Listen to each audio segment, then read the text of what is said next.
Olá, eu sou Rodrigo da Cunha Pereira e hoje nós vamos falar sobre os 7 pontos mais importantes sobre partilha de bens e como ela causa esse impacto na vida do profissional, do cliente, né? Então, mas antes de falar especificamente sobre cada um desses pontos, vamos ver uma visão geral do que é a partilha de bens, né? Isso eu escrevi lá no meu dicionário.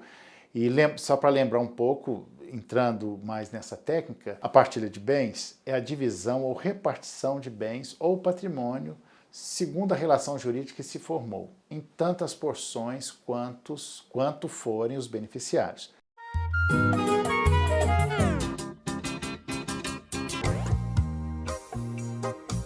A partilha pode se dar em decorrência da dissolução do vínculo conjugal, seja união estável, casamento, na liquidação de uma sociedade, inclusive comercial, em razão da morte, em um processo de inventário, ou mesmo a partilha em vida, para transmitir os bens que podem inclusive ser evitados de serem inventariados. Então, temos a partilha pós-mortem.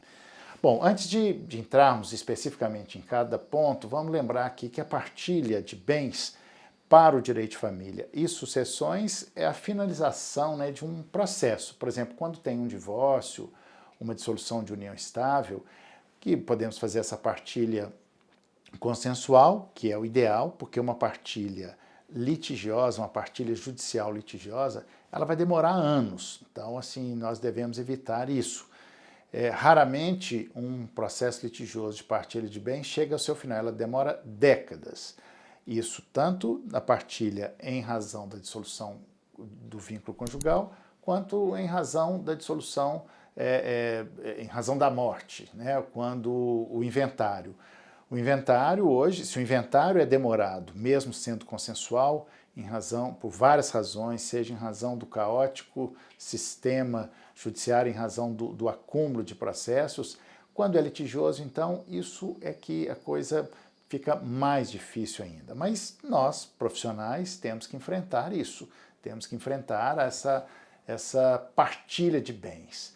Bom, antes de a gente falar especificamente sobre cada ponto assim que eu selecionei para você, 7 pontos, né, um número meio cabalístico, eu gostaria de invocar um pouco a literatura do Francisco Azevedo. Eu vou ler, aqui está no meu dicionário, né, eu separei um trecho do livro do Francisco Azevedo. Para quem não leu, Arroz de Palma é um livro obrigatório, um dos melhores livros que eu já li, livro de Francisco Azevedo, e cito ele várias partes aqui do dicionário, e no verbete partilha, eu selecionei esse trecho do Arroz de Palma. Vejam só, então peço licença para fazer essa leitura, mas é importante que a gente possa entender isto a partir também da literatura. Claro que tem outras formas, outras manifestações artísticas, outras linguagens artísticas em que nós podemos falar sobre isso, né? No meu livro, Direito das Famílias, ao final de cada capítulo, eu já disse isso, mas não é demais repetir, eu faço a indicação de filmes, né, o que eu chamo de uma filmografia, que nos ajuda a entender o direito de família. Mas agora vamos ver na literatura de Francisco Azevedo o que ele fala sobre partilha, como isso vai nos ajudar a pensar melhor sobre a partilha. Vamos lá. A visita foi rápida e a partilha foi tranquila.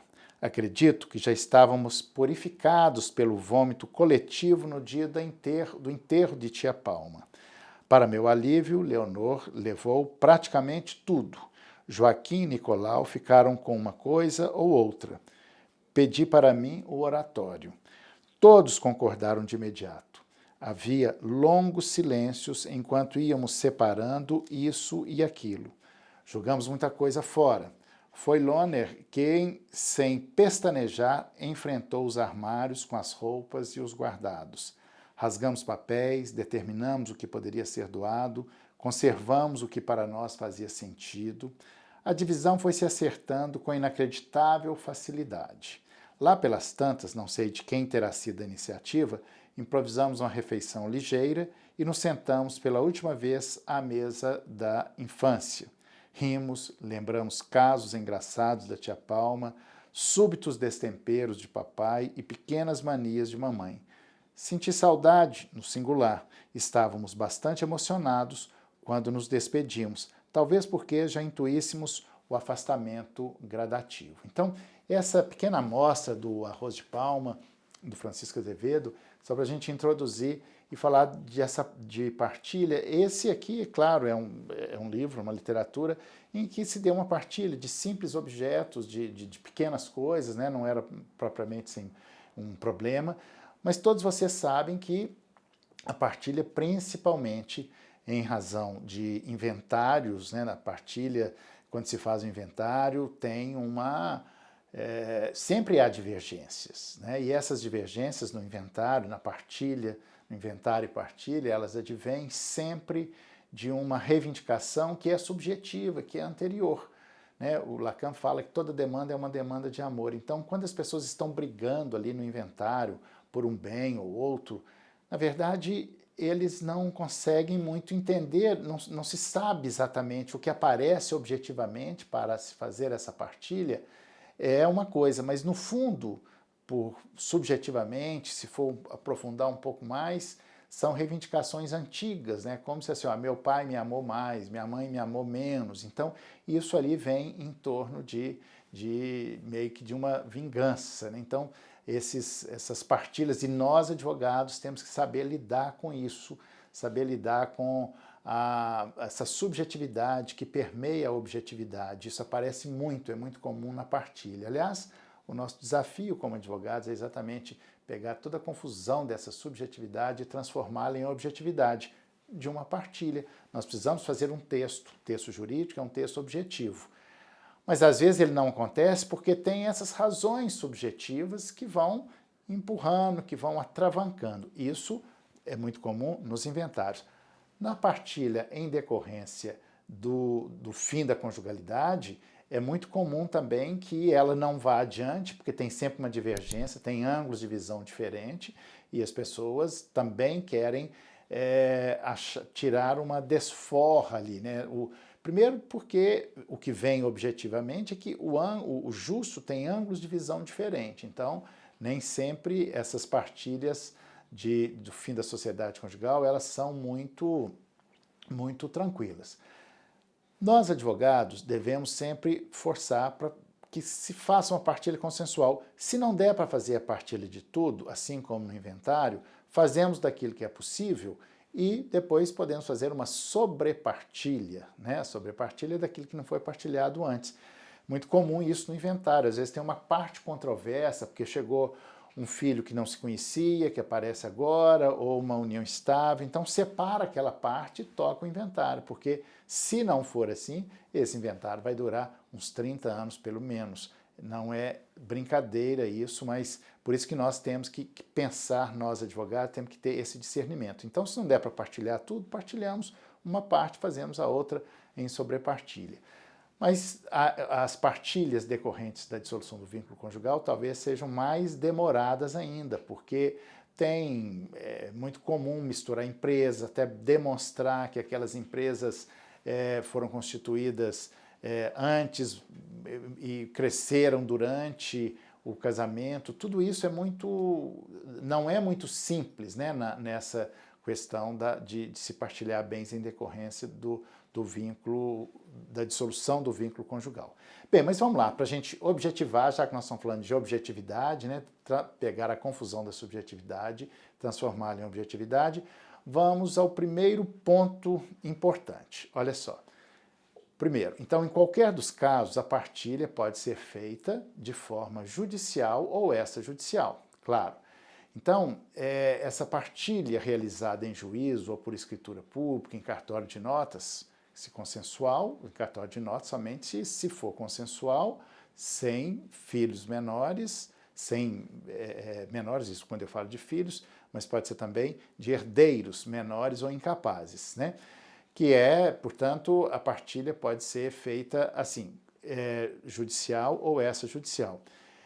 Nós temos algumas, dependendo da situação, é mais fácil fazer e até mais barato fazer judicialmente. Dependendo da situação, é melhor fazer extrajudicialmente. Isso já é possível fazer. Mas então o primeiro ponto pode ser judicial ou extrajudicial. temos que ver em cada caso concreto o que fica mais em conta, né? Outra coisa, né, que não se trata propriamente de partilha é quando há apenas um herdeiro. Não existe partilha de bens, claro, né? Aí, nesse caso, no direito das sucessões, né, porque então quando nós falamos nós estamos falando de partilha em decorrência da sucessão hereditária. Né? Então, quando há apenas um herdeiro, não há que se falar em partilha. Isso porque os bens serão adjudicados, né, ao herdeiro, ou seja, aí é uma adjudicação. Aí é um inventário extremamente simples que pode ser extrajudicial se esse herdeiro não for, pode ser extrajudicial se o herdeiro não for menor. Né? Então, nós falamos de partilha por um vício, mas na verdade aí é uma adjudicação. Bom, então vamos para o terceiro ponto dessa nossa organização jurídica, que é não confundir partilha com divisão. A divisão ela pode ser de diversas formas e não necessariamente uma partilha. Então, os bens partilhados eles podem ser divisíveis, com a concreta divisão do bem, e indivisíveis, criando-se um condomínio de partes ideais do mesmo bem. Os bens que são suscetíveis de divisão cômoda, que não couberem na meação do cônjuge sobrevivente, por exemplo, ou do quinhão de um só herdeiro, eles poderão ser vendidos judicialmente, partilhando-se o valor apurado, a não ser que haja um acordo para serem adjudicados a todos, conforme está lá no artigo 2019 do Código Civil Brasileiro. Né? Então, neste caso, essa partilha ela será feita, mas pode ser feito dessa forma. A partilha pode resultar em condomínio. Isso pode ser feito, inclusive, na partilha em decorrência da dissolução do vínculo conjugal. Por exemplo, tem um apartamento, o casal se separou, divorciou, e como será esta partilha? Será metade para cada um. Tá, ok, e eles vão ficar em condomínio, mas isso já se falou da partilha. É importante dizer isso, que é diferente de dizer numa dissolução de sociedade conjugal, de união estável, divórcio, que é diferente, por exemplo, de dizer, olha, os bens serão partilhados depois. Né? Lembrando que é possível divórcio sem partilha, mas não é possível partilha sem divórcio. Esse mantra nós temos que, ele é simples, mas ele é importante em várias situações. Então, olha, diferente falar, não serão partilhados os bens. Significa que depois vai ser partilhado. Mas é importante dizer, o bem será partilhado à razão de 50% para cada um, ou à razão de 40% para cada um. Isso é uma partilha e que já fica definido o percentual de cada um. Isso é importante e é diferente de dizer não será partilhado, porque já fica definido o percentual de cada um.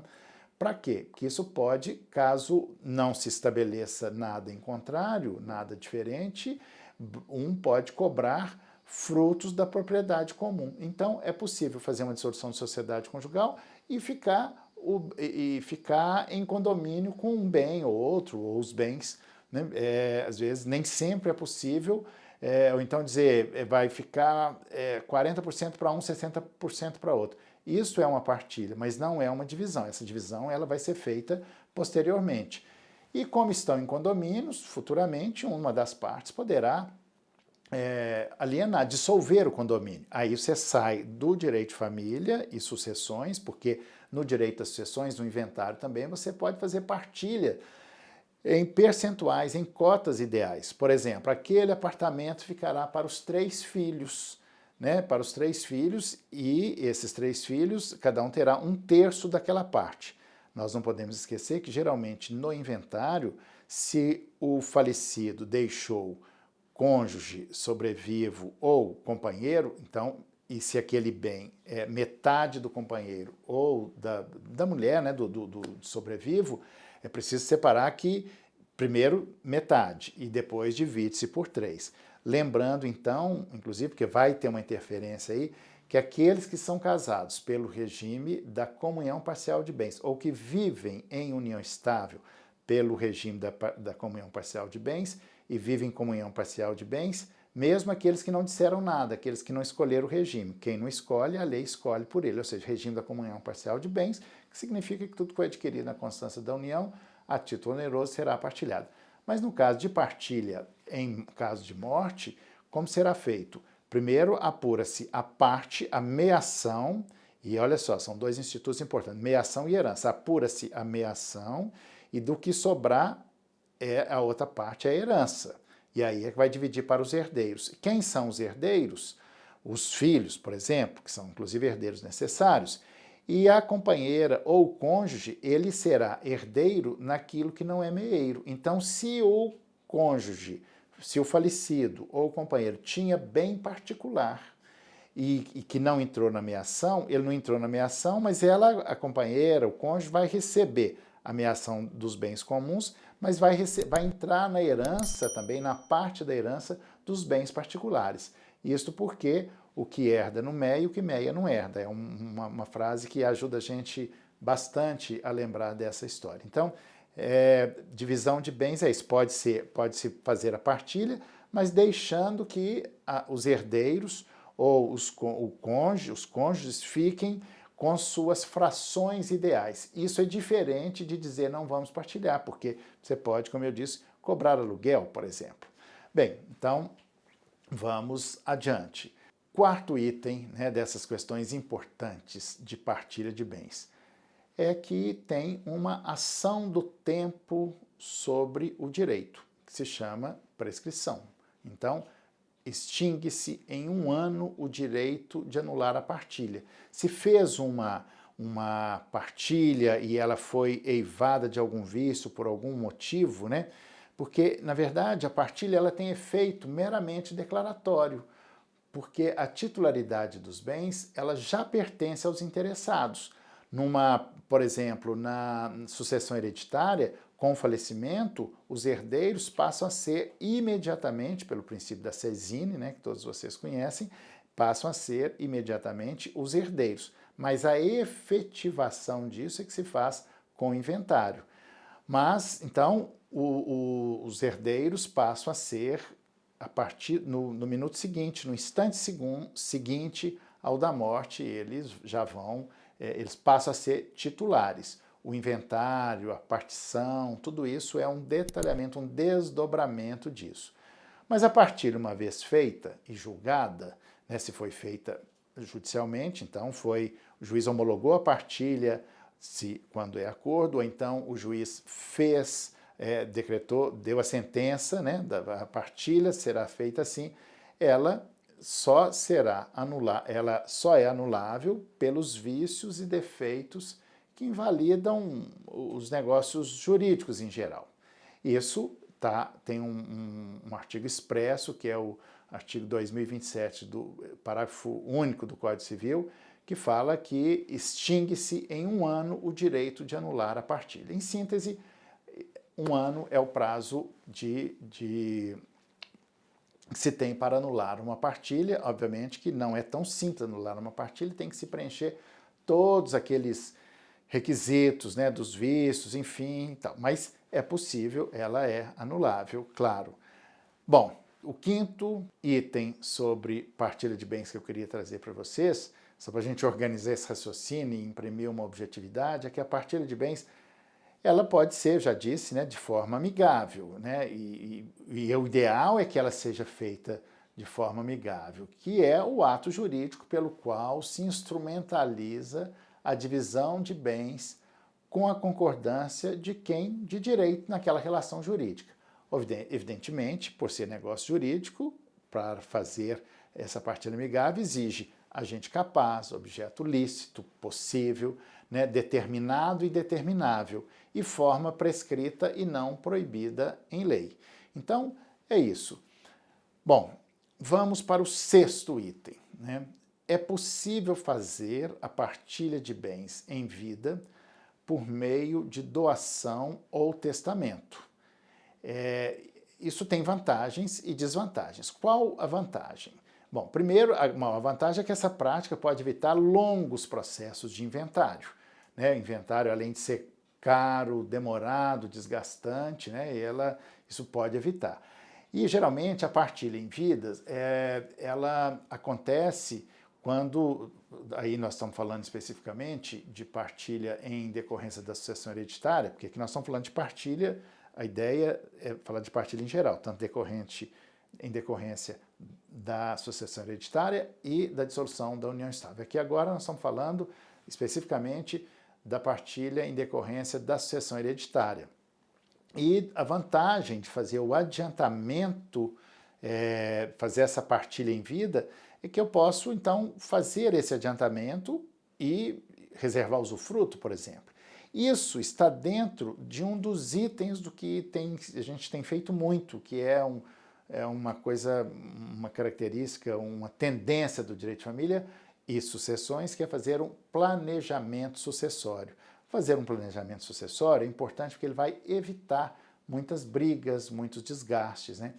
E o Código Civil, ele autoriza a partilha da parte disponível em vida, claro, né? Ou seja, ele autoriza que esse ato inter vivos, desde que não prejudique a legítima dos herdeiros necessários.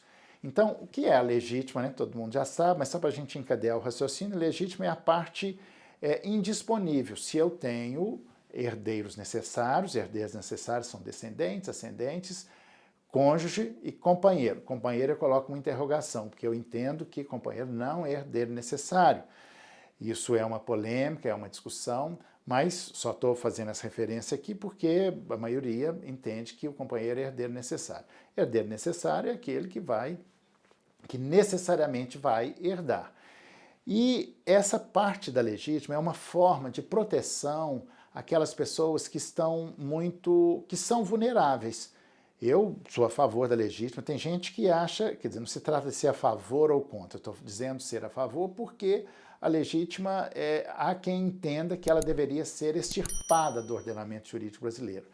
A legítima no Brasil é 50% da totalidade dos bens. Nem todos os países é assim, alguns são menos, mas eu acho que o que tem mais, o percentual maior, somos nós que temos 50%.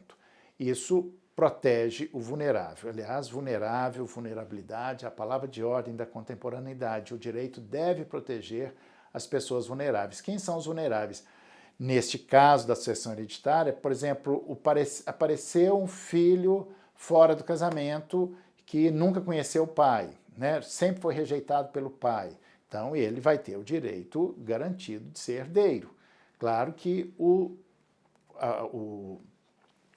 dono da herança, né, assim, o proprietário, o pai, ele poderá fazer um testamento ou fazer doação em vida da metade desse patrimônio, mas pelo menos já garante. Outros também que são excluídos da herança, se não tivesse a legítima, ela seria totalmente excluída da herança. Por exemplo, uma filha que se casou contra a vontade do pai, que acabou fazendo atos contra a vontade do pai na concepção moral, ou filhos que se revelaram com uma sexualidade diferente daquela da vontade do pai, como os transexuais, como os homossexuais, enfim, depende da concepção moral ali em que o pai poderia tirar essa pessoa da sua herança. Mas a legítima ela vem exatamente para proteger essas pessoas vulneráveis. Bem, evidentemente, esses bens antecipados, quando são conferidos a algum desses herdeiros, né, esses herdeiros chamados legítimos, lembrando aqui que legítimo não é o contrário de ilegítimo. Legítimo, herdeiro legítimo são aqueles herdeiros que necessariamente têm que herdar, não é o contrário de ilegítimo. Então, se ultrapassar nessa doação ou em testamento, esses bens devem ser colacionados ao processo de inventário e informados como adiantamento ilegítimo, para que haja um juiz de equidade, volte para o bolo e redistribua para poder saber se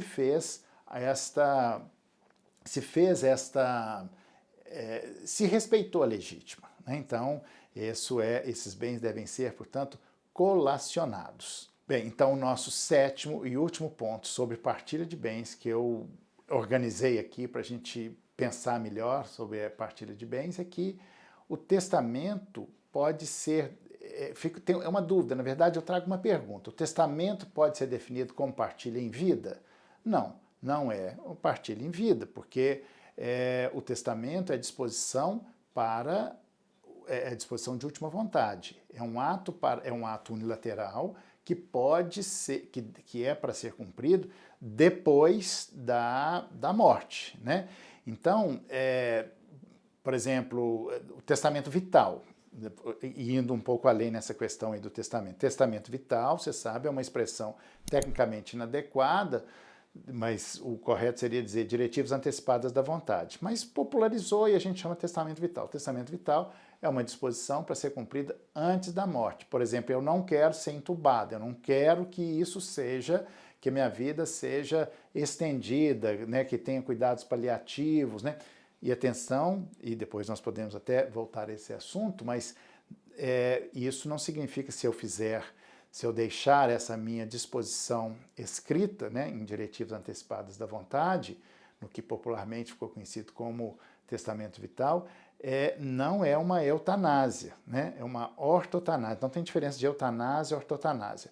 Isso só abrir um parênteses para poder falar daquilo que é feito antes, mas isso aí nem se refere propriamente a bens, mas ao bem maior que é a minha vida. Eu não quero que prolongue a minha vida. Mas voltando ao testamento, ele não é uma partilha em vida, claro, né? E o testamento, vocês sabem, tem várias formas. O testamento exige uma formalidade muito grande e nós temos vários tipos de testamento, testamento público, testamento particular. Os mais comuns são particular, que você pode fazê-lo simplificadamente, mas a maioria das pessoas fazem um testamento público, que vai no cartório de notas e faz o testamento, escreve ali a sua disposição de última vontade. E óbvio que não é uma partilha em vida, né? Eu pus só para provocar um raciocínio, até porque o testamento ele pode ser modificado a qualquer tempo. Eu fiz um hoje, fiz outro amanhã, vale o testamento que eu fiz amanhã, que eu fizer amanhã, ainda que ele não revogue expressamente, né? Então, o testamento, eu fiz questão de trazê-lo aqui nesse contexto da partilha, que não é propriamente uma partilha, mas ele é indicador de uma partilha futura, né? Se eu faço uma partilha, a vantagem do testamento é que eu posso dizer, por exemplo, eu tenho 3 apartamentos e tenho 3 filhos. Ao invés de cada filho ficar com 1/3 de um apartamento, porque isso certamente depois pode virar briga, porque não é só o filho, tem a nora, tem os netos e tal. Então, em testamento, aí justifica eu fazer um testamento dizendo, ó, o apartamento A é para o fulano, o apartamento B é para o ciclano, o apartamento C. Então, o testamento tem essa função e ele pode evitar muito essas brigas, né? Bom, mas no testamento não tem, claro que não tem pagamento de impostos. O pagamento de impostos será feito quando se estiver fazendo a partilha, né? E ele é um ato unilateral que pode ser modificado, eu disse, a qualquer tempo, e sempre o último testamento anula o anterior. Partilha em vida, na verdade, é uma doação que se faz antes da morte, transmitindo-se a propriedade aos herdeiros ou donatários, evitando assim inventários de tais bens. Mas é também uma modalidade de planejamento sucessório que muitas pessoas querem fazer, fazem isso e na maioria faz a reserva de usufruto, faz a partilha em vida e faz uma reserva de usufruto. Algumas pessoas têm muito apegadas, não se sentem muita vontade, porque e se eu precisar amanhã desse bem, esses filhos não vão me devolvê-lo e tal, mas é também uma das modalidades uma das modalidades de planejamento sucessório.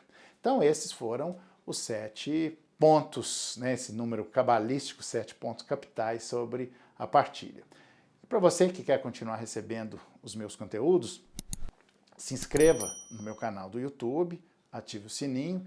Você pode assistir esse vídeo também no Facebook ou Instagram. Em todas as redes eu tenho disponibilizado bastante conteúdo gratuito. E se você quer mandar perguntas, se faltou alguma coisa nesses pontos, se você gostaria que eu comentasse algum determinado assunto, mande para mim que eu posso fazer um vídeo ou responder a sua pergunta. Aproveito também para te convidar a conhecer minha Clínica do Direito, que é um escritório de advocacia, mas que eu uso uma metodologia que eu aprendi e desenvolvi a partir da psicanálise, que ao longo de quase 4 décadas, que une essa prática jurídica com um olhar psicanalítico, um olhar diferenciado, que tem, na verdade, o objetivo de tratar mais humanizadamente, né, as questões que chegam para nós do direito de família. O link com mais informação está na descrição do vídeo. Então, obrigado por me ouvirem e até a próxima.